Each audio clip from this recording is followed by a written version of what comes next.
نحمده ونصلي على رسوله الكريم أما بعد فأعوذ بالله من الشيطان الرجيم بسم الله الرحمن الرحيم رب اشرح لي صدري ويسر لي أمري واحلل عقدة من لساني يفقهوا قولي.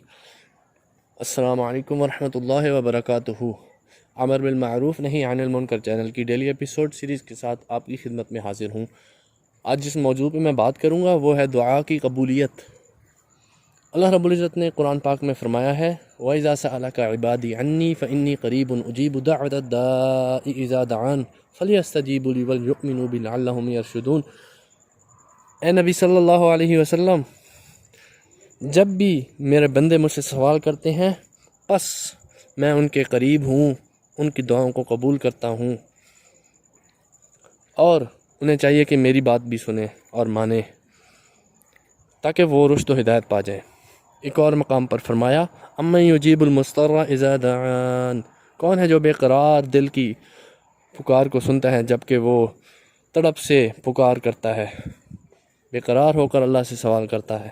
ایک اور جگہ پر فرمایا ان ربی لسمیع الدعاء، اللہ رب العزت نے فرمایا کہ بے شک تیرا رب ضرور بضرور دعاؤں کو سنتا ہے. انسان گناہ گار یہ سوچتا ہے کہ میں نے دعا کی اور مجھے اتنے سال ہو گئے یہ چیز نہیں ملی.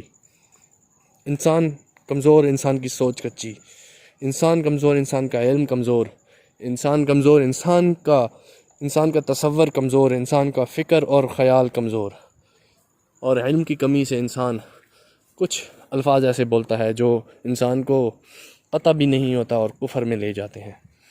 آپ سب سے مخاطب ہو کر میں یہ عرض کرتا ہوں کہ خدارا اللہ رب العزت کی عطا کو سمجھیں، اللہ کی قبولیت، اللہ رب العزت کی دعا کو قبول کرنے کی قسموں کو سمجھیں تاکہ آپ ان میں سے نہ ہوں جو علم کی کمی کی وجہ سے اللہ رب العزت کے ڈائریکٹ حکموں کے خلاف زبان سے چند الفاظ نکالتے ہیں جو کفر کا درجہ اختیار کر لیتے ہیں. جیسا کہ کسی شخص کو کوئی چیز نہیں ملی اور وہ کہتا ہے اللہ تو میری سنتا نہیں ہے، اس نے اب یہ کفر کا کلمہ ادا کیا، کیونکہ اللہ فرماتا ہے میں ضرور ضرور سنتا ہوں، اور جب میرا بندہ مجھ سے سوال کرتا ہے تو میں اس کو قبول کرتا ہوں، سوال کو، اس کی پکار کو.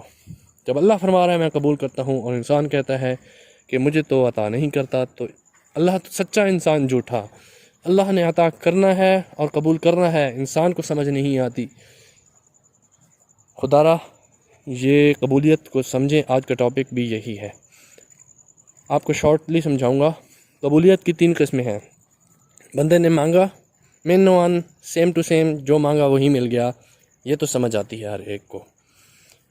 دوسری قبولیت کی قسم، انسان مانگتا ہے، انسان کو وہ چیز نہیں ملتی، لیکن انسان کو کوئی تکلیف آنی ہوتی ہے، بیماری آنی ہوتی ہے، مصیبت اور پریشانی آنی ہوتی ہے، ایکسیڈنٹ ہونے والا ہوتا ہے کہ بال انسان بچ جاتا ہے. یہ وہ قبولیت کی دوسری قسم جو دعا کے بدلے اس کو اللہ رب العزت نے محفوظ کر لیا بڑے قسم کے ایکسیڈنٹ سے، یا اس کو وہ چیز کے عوض کوئی اور چیز دے دی جو اس کے لیے بہت ضرورت تھی. اللہ رب العزت بہتر جانتے ہیں، انسان نہیں جانتا. تیسری قسم یہ کہ اللہ رب العزت اس دعا کو قبول تو اسی وقت کر لیتے ہیں، لیکن اللہ رب العزت اس دعا کو اپنے پاس رکھ لیتے ہیں کہ کل قیامت کے دن جب محشر کے میدان میں لوگ اکٹھے ہوں گے، میدان محشر میں اکٹھے ہوں گے اور حساب دیں گے اللہ رب العزت کو، تو اللہ رب العزت ایک شخص کو بلائیں گے اور فرمائیں گے میرے بندے تو نے سوال کیا تھا مجھ سے، تجھے کچھ نظر آ رہا ہے؟ بندہ کہے گا یا اللہ یہ سامنے پہاڑ نظر آ رہا ہے، اجروں کا پتہ نہیں کس کا ہے، کوئی قریب ہی نہیں جا رہا. اللہ فرمائیں گے میرے بندے تیرا. وہ کہے گا یا اللہ میرا کیسے، میں نے تو عمل کیا ہی نہیں. اللہ فرمائیں گے میرے بندے فلاں فلاں فلاں فلاں دعا یاد ہے تجھے، تو نے مجھ سے کی تھی اور میں نے تجھے قبول تو کر لی تھی، لیکن وہ چیز اس طرح عطا نہیں کی تھی. آج تجھے بہت سخت ضرورت تھی، میں نے چاہا دنیا میں کہ تجھے آج بہت ضرورت ہے، اور مجھے معلوم ہے کہ آج تجھے کتنی ضرورت ہے. جا لے جا اجروں کے ڈھیر اور اجروں کے ثواب اور اجر. وہ بندہ جب اجروں کے ڈھیر کو اور پہاڑ جتنے اجروں کو دیکھے گا تو کہے گا ہائے کاش میری ساری دعائیں اسی طرح قبول کی ہوتی کہ دنیا میں نہ ملتی اور آج مجھے اس کا اجر ملتا تو میرا مقام کچھ اور ہوتا۔ یہ ہے قبولیت کی تیسری قسم جو کہ اللہ رب العزت کے ہاں سب سے فضیلت والی ہے۔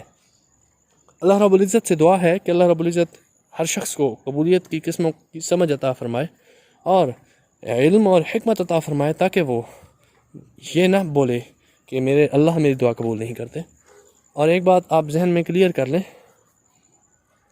کچھ حدیث میں آیا ہے، کچھ احادیث میں بلکہ کئی احادیث میں یہ بار بار آیا ہے کہ کچھ صورتیں ایسی ہوتی ہیں، کچھ عمل ایسے ہوتے ہیں، کچھ معمولات ایسے ہوتے ہیں انسان کے کہ جس کی وجہ سے انسان اس کیٹیگری میں ہی نہیں فال کرتا کہ اس کی دعا قبول کی جائے۔ بالفرض انسان نے حرام کا لقمہ کھایا، بدن پہ حرام کے کپڑے، اس کا عمل حرام کا، صحرا میں کھڑا ہے، گرمی میں شدت ہے، پیاس سے مر رہا ہے اور سوال اللہ سے کر رہا ہے اے اللہ مجھے پانی دے، میری تکلیف کو دور کر۔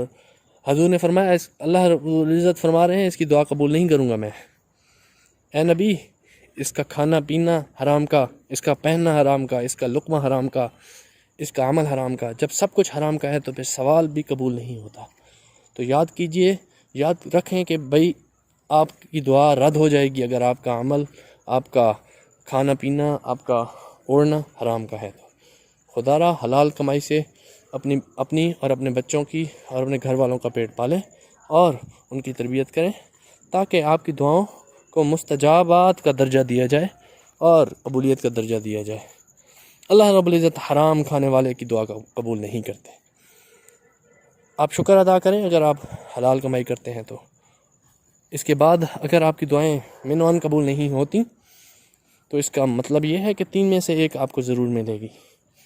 اور اگر آپ چاہتے ہیں کہ آپ جو مانگے وہ مل جائے تو ایک بات ذہن نشین کر لیں کہ اللہ رب العزت مستجابات اسے عطا کرتے ہیں درجہ جو ویسا ہی رب سے جو چیز رب نے کہا ویسا ہی مان کے چلے تو اس کی بھی ویسے ہی مان کے چلی جائے گی یا اس کو بھی ویسا ہی عطا کیا جائے گا۔ اللہ نے فرمایا ہے نا، حدیث قدسی ہے، ایک میری چاہت ہے بندے تیری چاہت ہے، اگر تو چاہے میری چاہت کو تو میں تجھے دوں گا جو تیری چاہت ہے، اور اگر تو چاہے گا جو تیری چاہت ہے تو میں تجھے تھکا دوں گا اس میں جو تیری چاہت ہے، بالآخر ہوگا وہی جو میری چاہت ہے۔ اللہ رب العزت فرما رہے ہیں میرے بندے ہوگا تو وہی جو میں چاہتا ہوں، تو بہتر یہ ہے کہ تو وہی چاہے جو میں چاہتا ہوں، پھر تجھے میں سب کچھ دوں گا جو تو چاہتا ہے۔ فرسٹ ہماری ڈیوٹی یہ ہے کہ ہم اللہ رب العزت کی بات کو سنیں اور سمجھیں اور عمل کریں ویسا ہی جیسے اللہ نے فرمایا ہے، جیسے سنت محمد صلی اللہ علیہ وسلم عمل ہے۔